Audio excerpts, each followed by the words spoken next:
dia wa me no ki ma o me wa me wedo apa uludo apa ne ifo wa lo oke no pa ma de nu ko ma bi ado ni lawe ko wedo apa uludo apa ne ifo wa lo na ma yu tete na uwe sama ya do ya wedo ni ro wa apa uludo apa ne ifo wa lo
Akobeghian wedo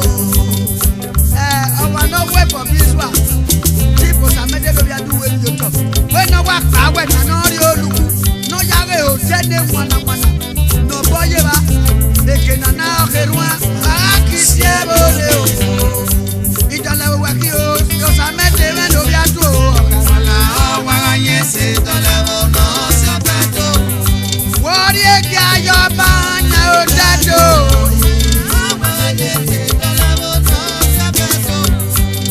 Samede no biatu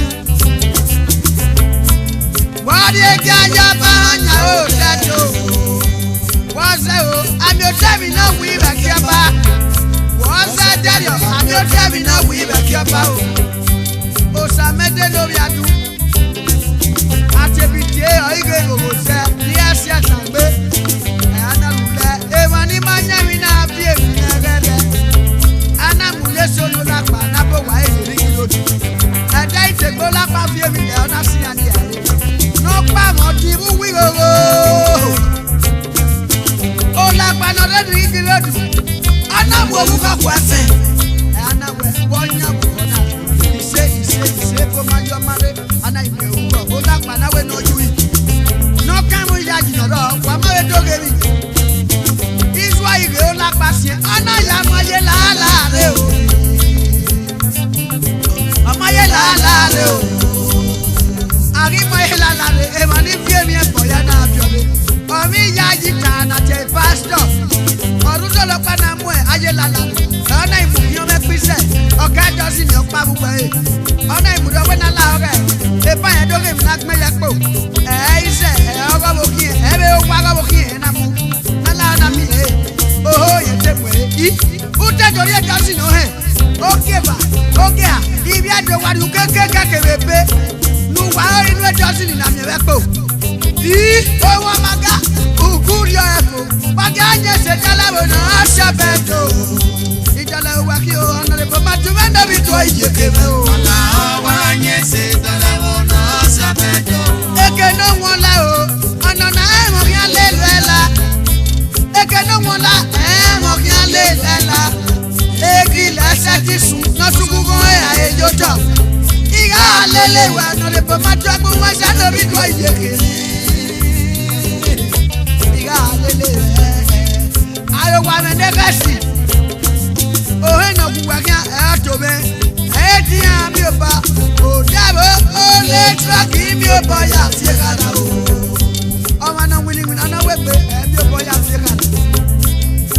o le truck e mi o ba ya fi kana o ayo wa me ya yin mi o pa la wo wo e won ni wa pa le ko tu si agbada le lo kana e bi si en ni ri pa de do e na ka tu le mu be no ye na na ma ni ju ayo kaka bo te se ko ye ya na ya se agbada mu ma uru da ni a mi ata ma na o ya we ni se ka we du lu da we mo keke e ka ri nya kwa wa me ru da we mo keke o e ka ri nya kwa le ru ni se ka we ru da we mo keke o Int'l wa ki o agun se me do bi ko iyekele na wa anye se Idolevbo no sabeto Chief Patrick no be honor aru pasa no be honor abuke a nobody the first of Utoka the founder of One Love Foundation ultimate equal one abuke Idolevbo wa ki Peter me no bi okita o jami ni waje o wi re la bi ju ajo ijoba nuri na Akobe o saga sawe se o akeme no bi asamota no ju kwa wan ni magbe e baba ri o wa odi ma ya sese sopa ari bi agbona na yo wo Skimmy Jack one of Amsterdam Skimmy Jack one of Amsterdam Umi ewi no te je gbe kan gbe Ikma bo sanu e ma be suya e ya di olo Skimmy one of Amsterdam E ma be su e ya di olo Idolevbo ki o Namo e na wa anye se Idolevbo no sabeto Dicky Newman when do you get back you a vice president of a big 12 club who was that bedo when I tell you do oga me Felix do be ku pa wa la bi ori gbin na du wa ba pe o gbe kana na ga me ibe club 12 mi we iye ni are Big 12 Club dama oko JB Usiababo la koka NPC we na fiae buga me des Akobeghian we do adafu we no bi ogwo we lo resi yo e lo resi we no bi oke obi bi gan we no pe bo adafu we do me o e Barcelona e ba gba ya je o Idolevbo wa ki o e de na e o si ofe wala wa anye se Idolevbo no sabeto Chief David we no bi alagwa ludo ayikuru do ye la o alagwa o amawe ba ayipina fia aga mi bi do ni aga gizo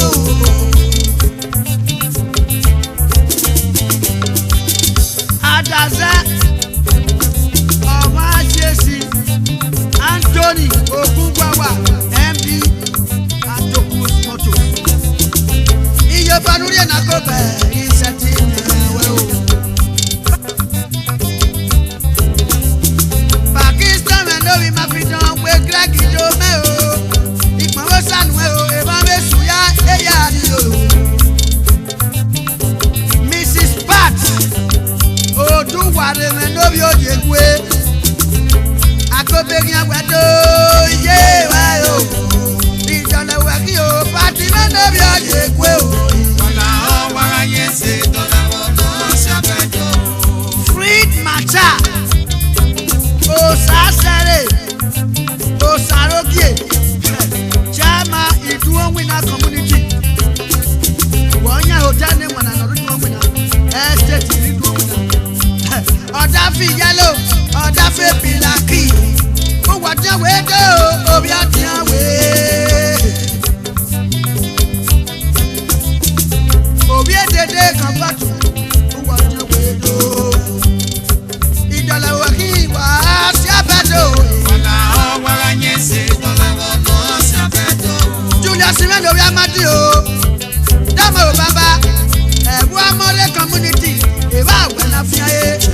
ugi otu ibi ebu amore ya me o. Uwe nile wangi otu e. Adazoma. Mr. Blackie.